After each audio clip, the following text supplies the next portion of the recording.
عليه وسلم فقلت نعم إن جدك تحت الكساء فأقبل الحسن عليه الصلاة والسلام نحو الكساء فقال السلام عليك يا جداه يا رسول الله صلى الله عليه وآله وسلم أتأذن لي أن أدخل معك تحت الكساء فقال وعليك السلام يا ولدي ويا صاحب حوضي قد أذنت لك فدخل معه تحت الكساء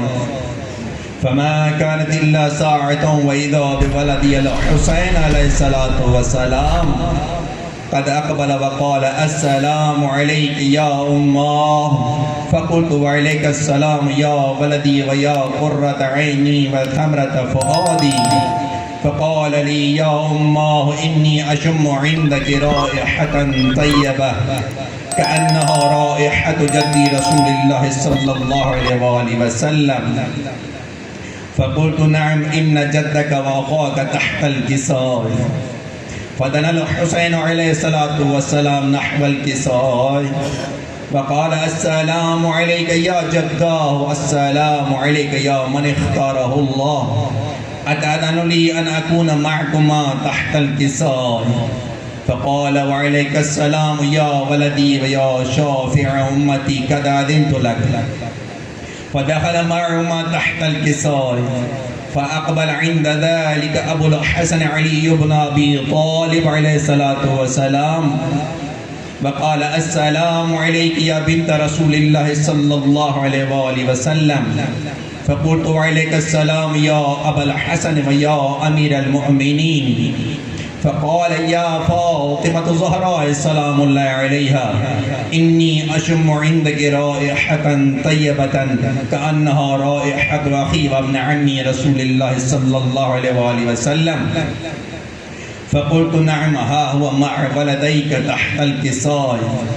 فأقبل علي عليه الصلاة والسلام نحو الكساء وقال السلام عليك يا رسول الله صلى الله عليه وآله وسلم أتأذن لي أن أكون معكم تحت الكساء قال له وعليك السلام يا أخي ويا وسيم وخليفتي وصاحب لواء قد أذنت لك ودخل علي عليه الصلاة والسلام تحت الكساء ثم أتيت نحو الكساء وقلت السلام عليك يا أبتاه يا رسول الله صلى الله عليه وآله وسلم أتأذن لي أن أكون معكم تحت الكساء قال وعليك السلام يا بنتي ويا بضعتي قد أذنت لك فدخلت تحت الكساء فلما اكتملنا جميعا تحت الكساء أخذ أبي رسول الله صلى الله عليه وآله وسلم بطرفي الكساء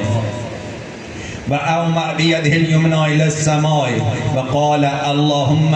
إن هؤلاء أهل بيتي وخاصتي وحامتي لحمهم لحمي دمهم دمي يؤلمني ما يؤلمهم ويحزنني ما يحزنهم أنا حرب لمن حاربهم وسلم لمن سالمهم وعدو لمن أعاداهم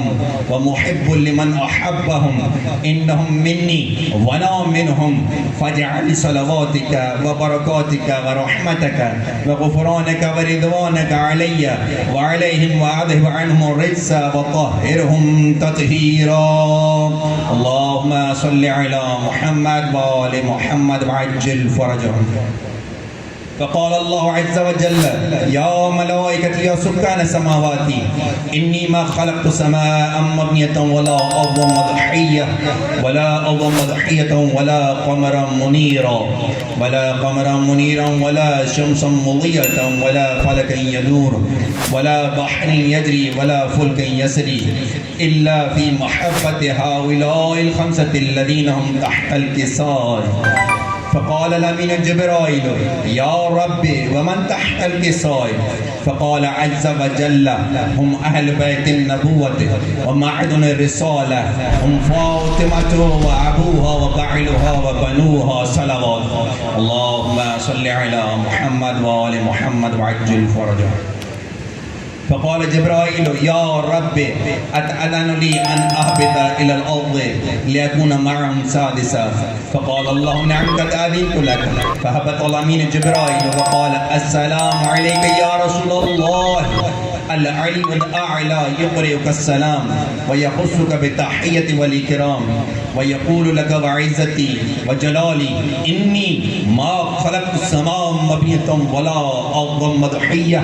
ولا قمرا منيرا ولا شمسا مضية ولا فلك يدور ولا بحر يجري ولا فلك يسري إلا لأجلكم ومحبتكم وقد أذن لي أن أدخل معكم فهل تأذن لي يا رسول الله صلى الله عليه وآله وسلم فقال رسول الله صلى الله عليه وآله وسلم وعليك السلام يا أمين وحي الله إنه نعم قد أذنت لك فدخل جبرائيل معنا تحت الكساء فقال لأبي إن الله قد أوحى إليكم يقول إنما يريد الله ليذهب عنكم رجس أهل البيت ويطهركم تطهيرا اللهم صل على محمد وآل محمد وعجل فرجهم فقال علي لأبي يا رسول الله صلى الله عليه وآله وسلم أخبرني ما لجلوسنا هذا تحت الكساء من الفضل عند الله فقال النبي صلى الله عليه وآله وسلم والذي بعثني بالحق نبيا واصطفاني برسالة نجي ما ذكر خبرنا هذا في محفل من محافل أهل الأرض وفيه جمع مشيتنا ومحبنا إلا ونزل عليهم الرحمة وحفت بهم الملائكة واستغفرت لهم لا يتفرقوا فقال علي عليه الصلاة والسلام إذا والله فزنا فاز شيعتنا ورب الكعبة فقال النبي صلى الله عليه وآله وسلم ثانيا يا علي والذي بعثني بالحق نبيا واصطفاني برسالة نجي ما ذكر خبرنا هذا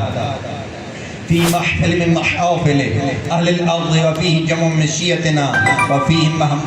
ومحبين وفيهم مهموم إلا وفرج الله همه إلى يومين ولا مغموم إلا وكشف الله غمه إلى يومين ولا طالب حاجة إلا وقضى الله حاجته إلى يومين فقال علي عليه الصلاة والسلام إذا والله فزنا وسعيدنا وكذلك شيعتنا فازوا وسعيدوا في الدنيا والآخرة ورب الكعبة بسم الله الرحمن الرحيم إن الله وملائكته يصلون على النبي يا أيها الذين آمنوا صلوا عليه وسلموا تسليما اللهم